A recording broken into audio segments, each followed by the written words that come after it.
ಈ ಬಾರಿಯ Kannada big boss reality ಶೋನಲ್ಲಿ ಒಂದು ಹೊಸ ಕ್ರೇಜ್ ಅನ್ನ ಹುಟ್ಟಿ ಹಾಕಿರುವಂತದ್ದು ಗಿಲ್ಲಿ ನಟ. ಅವರು ಮೂಲತಃ ಮಂಡ್ಯ ಜಿಲ್ಲೆ ಮಳವಳ್ಳಿ ತಾಲೂಕಿನ ದಡತ್ಪುರ ಗ್ರಾಮದವರು. ಇನ್ನು ಅವರು ಹೈಸ್ಕೂಲ್ ಅನ್ನ ಓದಿರುವಂತದ್ದು ಬಂಡೂರಿನ ಪ್ರೌಢಶಾಲೆಯಲ್ಲಿ. ಸದ್ಯ ಅವರ ಮುಖ್ಯ ಶಿಕ್ಷಕರಾಗಿದ್ದಂತಹ ಸುರೇಶ್ ರವರು ನಮ್ಮ ಜೊತೆ ಇದ್ದಾರೆ. ನೇರವಾಗಿ ಮಾತನಾಡಿಸ್ತೀನಿ. ಸರ್, ಗಿಲ್ಲಿ ನಟ ದೊಡ್ಡ ಮಟ್ಟದಲ್ಲಿ ಕ್ರೇಜ್ ಹುಟ್ಟಾಕಿದ್ದಾರೆ ಬಿಗ್ ಬಾಸ್ ರಿಯಾಲಿಟಿ ಶೋನಲ್ಲಿ. ಸದ್ಯ ಇದೀಗ ಅವರು ಕೂಡ ನಿಮ್ಮಲ್ಲಿ ಪಾಠವನ್ನ ಕಲ್ತಿರುವಂತದ್ದು, 8ರಿಂದ SSLC ಇದೇ ಶಾಲೆಯಲ್ಲಿ ಓದಿರುವಂತದ್ದು. ಏನ್ ಹೇಳ್ತೀರಾ ಸರ್ ಗಿಲ್ಲಿ ನಟರ ಬಗ್ಗೆ? ನಟರಾಜ್ ಅವರು ನೋಡಿ 2013-14ನೇ ಸಾಲಿನಲ್ಲಿ ನಮ್ಮ ಸಾರ್ವಜನಿಕ ಪ್ರೌಢಶಾಲೆ ಇದೇ ನಮ್ಮ ಬಂಡೂರು ಗ್ರಾಮದಲ್ಲಿ SSLCನಲ್ಲಿ ವ್ಯಾಸಂಗ ಮಾಡಿ ಉತ್ತೀರ್ಣರಾಗಿ ಹೋದಂಥವ್ರು. ಅವರು ಶಾಲಾ 3 ವರ್ಷಗಳ ನಮ್ಮ ಶಾಲಾ ಅವಧಿನಲ್ಲಿ ತುಂಬ ವಿಧೇಯತೆಯಿಂದಲೇ ಇದ್ದರು. ನೀವು ಹೇಗೆ ಈ ದಿನ ನೋಡ್ತಾ ಇದ್ದೀರಾ ಅದೇ ರೀತಿ ಮುಗ್ಧ ಹಳ್ಳಿಯ ಸೊಗಡಿನಿಂದ ಈಗ ಏನು ನಾವು ಡೈಲಿ ನೋಡ್ತಾ ಇದ್ದೀವೋ ಅದೇ ನಯ ವಿನಯ ಅದರಿಂದ ನಮ್ಮ ಶಾಲೆಯಲ್ಲಿ ವಿದ್ಯಾಭ್ಯಾಸವನ್ನು ಮಾಡುವಂಥ ಸಮಯದಲ್ಲಿ ವಿಶೇಷವಾಗಿ ಇವತ್ತು ನಾವು ನೋಡ್ತಾ ಇರ್ತಕ್ಕಂಥ ಗಿಲ್ಲಿ ನಟರಾಜಾಗಿ ಈ ರೀತಿ ಪರಿವರ್ತನೆ ಹೊಂದವ್ರೆ ಅಂತಂದರೆ ನಮಗೇನೆ ನಂಬಕ್ಕೆ ಅಸಾಧ್ಯ. ಯಾಕೆಂದರೆ ನಮ್ಮ ಶಾಲೆಯಲ್ಲಿ ಓದುವಾಗ ಅವರು ಎಲೆಮರೆಕಾಯಿನ ರೀತಿ ವಿದ್ಯಾಭ್ಯಾಸವನ್ನು ಮಾಡಿದಂಥವ್ರು. ಅವ್ರ ಅಣ್ಣ ನರೇಂದ್ರ ಅಂತ, ಅವ್ರ ಅಕ್ಕ ಪವಿತ್ರ ಅಂದ್ಬಿಟ್ಟು ಅವರು ಇಲ್ಲೇ ವಿದ್ಯಾಭ್ಯಾಸವನ್ನು ಮಾಡಿದ್ದು. ಆದರೆ ನಟರಾಜು ಅವರು ನಮ್ಮ ಸ್ಟಾಫ್ ಎಲ್ಲ ಇಲ್ಲಿ ಕೂತು ಮಾತಾಡುವಂಥ ಸಂದರ್ಭದಲ್ಲಿ ನಮ್ಮ ಕನ್ನಡ ಭಾಷೆ ಶಿಕ್ಷಕರಾದಂಥ ಶ್ರೀಮತಿ ಪ್ರಮೀಳಾರವರು ನಮಗೆಲ್ಲ ಇಂಟ್ರೊಡ್ಯೂಸ್ ಮಾಡಿದ್ರು. ನಮಗೆ ಗೊತ್ತಿರಲಿಲ್ಲ. ನೋಡಿ, ನಲ್ಲಿ ಮೂಳೆ ಅಂತಕ್ಕಂಥದ್ದು, ನೋಡಿ ಇವನೇ ನಿಮ್ಮ ಸ್ಟೂಡೆಂಟು ಅಂತ ಅವರು ನಮ್ಮ ಸ್ಟಾಫ್ ರೂಮಲ್ಲಿ ತೋರಿಸಿದ್ರು. ಆವಾಗ ಹೌದಲ್ವೇ ಅಂತ ನಾವೆಲ್ಲ ಆಗ ಅವನ್ನ ಫಾಲೋ ಮಾಡೋಕ್ಕೆ ಶುರು ಮಾಡಿದ್ವು. ಆಗ ಅವನೊಂದೊಂದು ರೀಲ್ಸ್ ಮಾಡುವಂಥದ್ದು, ಆ ನಲ್ಲಿ ಮೂಳೆ ಆಗಿರ್ಬೋದು, ತುಂಬ ಅವನಿಗೆ ಹೆಸರನ್ನು ತಂದು ಕೊಟ್ಟಿದ್ದುವಂಥದ್ದು. ಈಗ ಇತ್ತೀಚೆಗೆ ಮಾಡ್ತಾ ಇರ್ತಕ್ಕಂಥ ಹಲವಾರು, ಹೀಗೆ ಅವನು ಫಿಲ್ಮ್ ಲ್ಯಾಂಡ್ಗೆ ಹೋಗ್ಬೇಕು ಅಂತಕ್ಕಂಥ ಒಂದು ಬರವಣಿಗೆ, ಒಂದು ನಿರ್ದೇಶಕರಾಗಿ ಏನಾದ್ರು ಒಂದು ಸಾಧನೆ ಮಾಡಬೇಕು ಅಂತಕ್ಕಂಥದ್ದನ್ನು ಮನಸ್ಸಲ್ಲೇ ಇಟ್ಕೊಂಡು ಅದನ್ನು ಸುಪ್ತವಾಗಿತ್ತು ಪ್ರತಿಭೆ ಅದು. ಈಗ ಅವನಿಗೆ ಅಂಥ ಅವಕಾಶಗಳು ರಿಯಾಲಿಟಿ ಶೋಗಳ ಮುಖಾಂತರ ಅವನಿಗೆ ಒಲಿದು ಬಂದು ಅಂತ ಹೇಳ್ಬೇಕು ನಾವು. ಈಗ ನೀವೆಲ್ಲ ನೋಡಿದ್ದೀರಿ, ಈಗ ಆಲ್ರೆಡಿ ಜಿ ವಾಹಿನಲ್ಲಿ ಪ್ರಚಾರ ಆದಂಥ ಅವನಿಗೆ ಕಾಮಿಡಿ ಕಿಲಾಡಿಗಳು ದೊಡ್ಡ ಮಟ್ಟದ ಹೆಸರನ್ನು ತಂದು ರನ್ನರ್ ಆಫ್ ಮಟ್ಟಕ್ಕೂ ತನಕ ಹೋಯಿತು. ಆನಂತರ ಬಂದಂಥ DKTನಲ್ಲೂ ಪಾರ್ಟಿಸಿಪೇಟ್ ಮಾಡಿದ್ರು. ಇತ್ತೀಚೆಗೆ ಅತ್ಯಂತ ಯಶಸ್ಸನ್ನು ಆದಿನಲ್ಲಿ ಕರ್ಕೊಂಡು ಹೋಗ್ತಾ ಇರುವಂಥದ್ದು ನಮ್ಮ ಇವತ್ತಿನ ಬಿಗ್ ಬಾಸ್ ಶೋ. ಅದರಲ್ಲಿ ಈಗ ಆಲ್ರೆಡಿ ನೋಡಿದ್ದೀರಿ ನಾವು, ಇನ್ನೇನು ಕೊನೆಯ ಹಂತದಲ್ಲಿದ್ದೀವಿ. ಕೊನೆಯ ಹಂತದಲ್ಲಿರತಕ್ಕಂಥದ್ರಲ್ಲಿ ಇಡೀ ಕರ್ನಾಟಕದಾದ್ಯಂತ, ಎಸ್ಪೆಷಲಿ ನಮ್ಮ ಮಂಡ್ಯ ಜಿಲ್ಲೆಗಿಂತ ಹೆಚ್ಚಾಗಿ ನಾನು ಕೇಳ್ಪಟ್ಟೆ, ಈ ಬೆಳಗಾವಿ, ಬಾಗಲಕೋಟೆ ಅಲ್ಲೆಲ್ಲ ಅವನ ಫ್ಯಾನ್ಸ್ ಸಿಕ್ಕಾಪಟ್ಟ ಇದ್ದಾರಂತೆ. ಏನ್ ಸರ್ ಕಾರಣ ಅಂತಂದ್ರೆ ಮುಗ್ಧತೆ, ಹಳ್ಳಿ ಸೊಗಡಿನ ಮಾತು, ಮತ್ತೆ ಕಿಚ್ಚಾಯಿಸುವಂತದ್ದು, ತಮಾಷೆ ಹಾಸ್ಯ ಚಟಕ್ಕೆ ಹಾರಿಸುವಂತದ್ದು, ಅದು ಪ್ಲಸ್ ಆಗ್ತಾ ಇದೆಯಾ?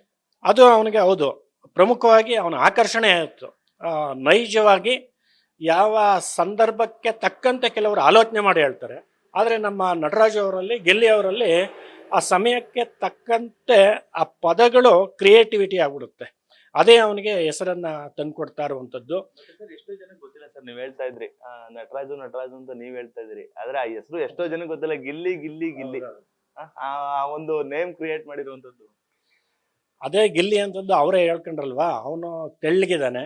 ಆಮೇಲೆ ಅವರ ಗ್ರಾಮೀಣ ಪ್ರದೇಶದ ಇದು ಕ್ರೀಡೆ ಗಿಲ್ಲಿ ದಾಂಡು. ಆ ಗಿಲ್ಲಿ ದಾಂಡು ಆಡುವಾಗ ದಾಂಡು ನೋಡಿದ್ದೀವಿ, ಗಿಲ್ಲಿ ಎಷ್ಟು ಸಣ್ಣಕ್ಕಾಗಿ ಫೋರ್ಸಾಗಿ ಹೊಡೆದ್ರೆ ಹೆಂಗೆ ಹೋಯ್ತದ, ಅದೇ ರೀತಿ ಅವನಿಗೆ ಗಿಲ್ಲಿ ಅಂತ ಆಗ ಪ್ರಚಾರ ಆದಂಥದ್ದು.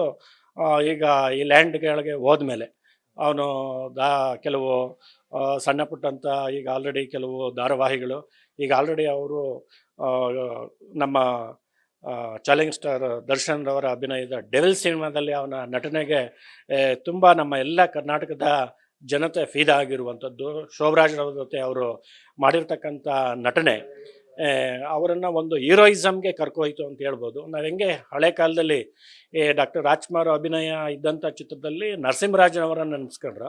ನರಸಿಂಹರಾಜರಾಗಿರ್ಬೋದು, ದ್ವಾರಕೀಶರಾಗಿರ್ಬೋದು, ಮುಸ್ರಿ ಕೃಷ್ಣಮೂರ್ತಿಯವರಾಗಿರ್ಬೋದು, ಆ ಹೀರೋಗಳಿಗಿಂತ ಇವ್ರನ್ನ ನಟನೆ ನೋಡೋಕೆ ಹೋಗ್ತಾ ಇದ್ರು, ಇವ್ರ ಹಾಸ್ಯವನ್ನೇ ನೋಡೋಕೆ ಹೋಗ್ತಾ ಇದ್ರು. ಅವ್ರ ಮುಖನೇ ಹಾಸ್ಯ ನೋಡಿ. ಹಾಸ್ಯ ಚಕ್ರವರ್ತಿ ನರಸಿಂಹರಾಜು ಅವರು ಸ್ಕ್ರೀನ್ ತೆರೆ ಮೇಲೆ ಬಂದ್ಬಿಟ್ರೆ ಅವ್ರ ಫೇಸೇ ನಮಗೆ ನಗು ತರಿಸ್ತಿತ್ತು ಪ್ರೇಕ್ಷಕರಿಗೆ. ಆ ರೀತಿ ನಮ್ಮ ಗಿಲ್ಲಿ ನಟರಾಜ್ ಅವ್ರಿಗೆ ಅದೊಂದು ವರದಾನ ಆಗಿದೆ.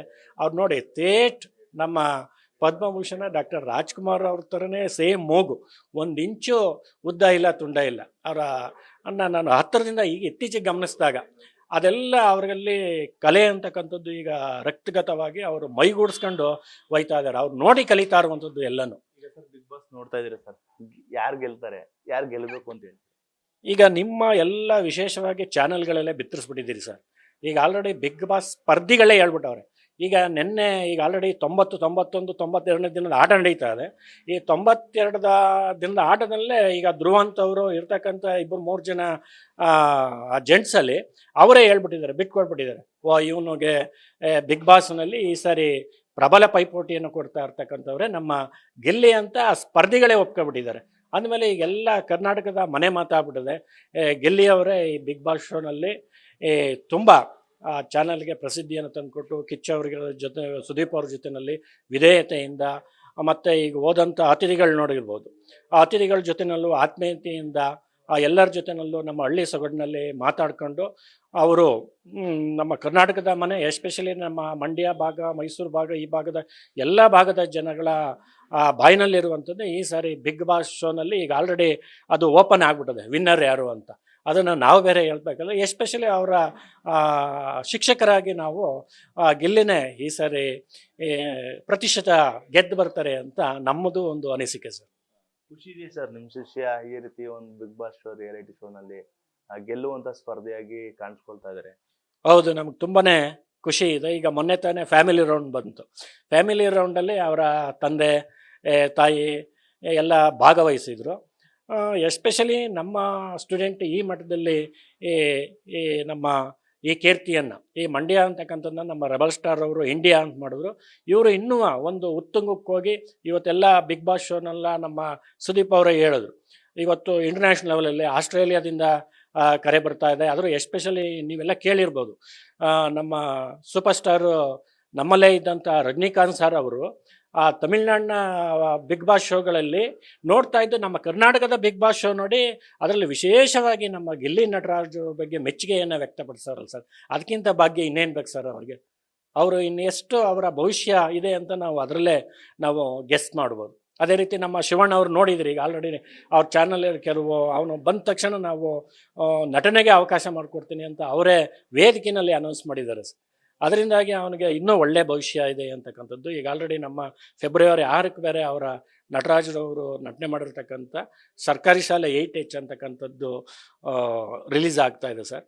ಹಂಗಾಗಿ ಅವನಿಗೆ ಇನ್ನೂ ಉತ್ತಮವಾಗಿರ್ತಕ್ಕಂಥ ಭವಿಷ್ಯ ಸಿಗಲಿ. ಅವನು ನಮ್ಮ ಕರ್ನಾಟಕದ ಏನು ಇವತ್ತು ಚಿತ್ರರಂಗದಲ್ಲಿ ಹೆಸರು ಮಾಡಿದಾರೋ ಅವರ ಸಾಲಿನಲ್ಲಿ ಸೇರ್ಲಿ ಅಂತಕ್ಕಂಥದ್ದು ನಮ್ದು ಮನದಾಳದ ಮಾತು ಸರ್. ಶಾಲೆಯಲ್ಲಿ ಇದ್ದಾಗ ಇದೇ ರೀತಿ ಯಾವ್ದಾರ ಸಾಂಸ್ಕೃತಿಕ ಕಾರ್ಯಕ್ರಮಗಳ ಭಾಗವಹಿಸಿದ್ರು ಸರ್? ಅವಾಗ ಅಂದಿನ ದಿನಮಾನಗಳಲ್ಲಿ ನಮ್ಮ ಶಾಲೆಯಲ್ಲಿ ಪ್ರಾರಂಭದಿಂದಲೂ ಅಷ್ಟೇ ಎವ್ರಿ ಫ್ರೈಡೇ ಕಲ್ಚರಲ್ ಆ್ಯಕ್ಟಿವಿಟೀಸ್ ಮಾಡ್ತೀವಿ. ಅದರಲ್ಲಿ ಅವನು ಎವ್ರಿ ಫ್ರೈಡೇ ಕೆಲವು ಪ್ರೋಗ್ರಾಮ್ಗಳಲ್ಲಿ ಪಾರ್ಟಿಸಿಪೇಟ್ ಮಾಡ್ತಿದ್ದುಂಟು. ಆಗ ನಮ್ಮ ನೇರ ಗಮನಕ್ಕೆ ಬರ್ತಿದ್ರು ಕೂಡ ಅವನ ಬೆಟಾಲಿನಲ್ಲಿ ಅವನು ಮಾತಾಡ್ಕೊತಿದ್ರು, ನಾನು ಈ ರೀತಿ ಇಂಥ ಶಿಕ್ಷಕರು ಹೀಗೆ ದಂಡಿಸ್ತಾರೆ ಅಂತಕ್ಕಂಥದ್ದು. ನಮ್ಮಲ್ಲಿ ಎವ್ರಿ ಫ್ರೈಡೇ ಮಾಡ್ತಿದ್ರು. ಅವರೇ ಶೋನಲ್ಲಿ ಹೇಳಿದ್ದಾರೆ, ಈಗ ನನಗೆ ನಮ್ಮ ಶಾಲೆಯಲ್ಲಿ ನಡೆದಂತಹ ಸಾಂಸ್ಕೃತಿಕ ಕಾರ್ಯಕ್ರಮಗಳಲ್ಲಿ ನಾನು ಭಾಗವಹಿಸೋದಕ್ಕೆ ನನಗೆ ಧೈರ್ಯ ಬಂತು. ಅದರಿಂದಾಗಿ ಇಂಥ ಶೋಗಳಲ್ಲಿ ನಾನು ಧೈರ್ಯದಿಂದ ಮಾತಾಡ್ತಾ ಇದ್ದೀನಿ. ನಮ್ಮ ಶಾಲೆನೇ ಇದಕ್ಕೆ ನನಗೆ ಸ್ಟೇಜನ್ನು ಒದಗಿಸ್ಕೊಡ್ತು ಅಂತ ಹೇಳಿದ್ದಾರೆ ಸರ್. ಆ ರೀತಿ ಅವರು ಕೆಲವು ಫ್ರೈಡೇ ಪ್ರೋಗ್ರಾಮ್ಗಳಲ್ಲಿ ಲವಲವಿಕೆಯಿಂದ ಭಾಗವಹಿಸ್ತಿದ್ರು ಸರ್. ಈಗ ಸರ್ ಶಾಲೆ ಮುಗೀತು, SSLC ಮುಗಿದ್ಮೇಲೆ ಇಲ್ಲಿಗೆ ಬರ್ತಿದ್ರ? ಏನು ಸರ್, ಏನಾರ ಶಿಕ್ಷಕರನ್ನ ಬಂದು ಮಾತಾಡ್ಸಿದ್ರ ಅಂತ? ಹೌದು ಸರ್, ಈಗ ಇತ್ತೀಚೆಗೆ ಬಂದಿದ್ರು. ನಮ್ಮ ಇಲ್ಲೇ ಓದಂಥ ನಮ್ಮ ಮುಖ್ಯ ಶಿಕ್ಷಕರಾಗಿರ್ತಕ್ಕಂಥ KN ಶಿವಕುಮಾರ್ ಅಂತೇಳಿ, ಅವ್ರಿಗೆ ನಮ್ಮ ಮಳವಳ್ಳಿ ತಾಲೂಕಿನಲ್ಲಿ ಒಂದು ಬೀಳ್ಕೊಡುಗೆ ಸಮಾರಂಭ ಮಾಡ್ತಾರೆ. ಅಷ್ಟರಲ್ಲಿ ಅವ್ರು ಆಲ್ರೆಡಿ 4 ವೀಲ್ ತಗೊಂಡಿದ್ರು. ನೋಡಿ, ನಮ್ಮ ಹಳ್ಳಿಯ ಪ್ರತಿಭೆ. ಅವ್ರು 2 ವೀಲ್ ತಗೊಳ್ಳೋಕ್ಕೂ ಆಯ್ತಿರ್ಲಿಲ್ಲ. ಅವ್ರಿಗೆ ಹೆಂಗೆ ಅವಕಾಶಗಳು ಬಂದರೆ ಲಕ್ಕು ಅಂತಕ್ಕಂಥದ್ದು ಇದೆ. ಲಕ್ಕು ಜೊತೆಗೆ ಒಂದು ವಿಶೇಷವಾಗಿ ಅವನ ಪರಿಶ್ರಮ. ಅದರಿಂದಾಗಿ ಅವರು 4 ವೀಲ್ ತಗೊಂಡು ಹೊಸದಾಗಿ ಬಂದು ಇಲ್ಲೇ ಬೌಂಡ್ರಿನಲ್ಲಿ ನಿಲ್ಲಿಸಿ ಅವರಿಗೆ ಇಂದ ಆಶೀರ್ವಾದವನ್ನು ತಗೊಂಡು ಹೋದರು ಸರ್. ಅದರಿಂದಾಗಿ ಅವ್ರದ್ದು ಹಳ್ಳಿ ಪ್ರತಿಭೆ ಈ ರೀತಿ ಮಿನುಗ್ತಾ ಇರುವಂಥದ್ದು ನಮಗೂ ಅವರ ಶಿಕ್ಷಕರಾಗಿ ತುಂಬಾನೇ ಖುಷಿ ಪಡ ಸರ್. ನೆನಪು ಮಾಡ್ಕೊಳ್ತಿದ್ರ ಬಂದಂಥ ಸಂದರ್ಭದಲ್ಲಿ ಅವ್ರ ಶಾಲಾ ದಿನಗಳನ್ನ ನಿಮ್ಮ ಜೊತೆ ಏನಾರು ಹಂಚ್ಕೊಳ್ಳುವಂಥದ್ದು?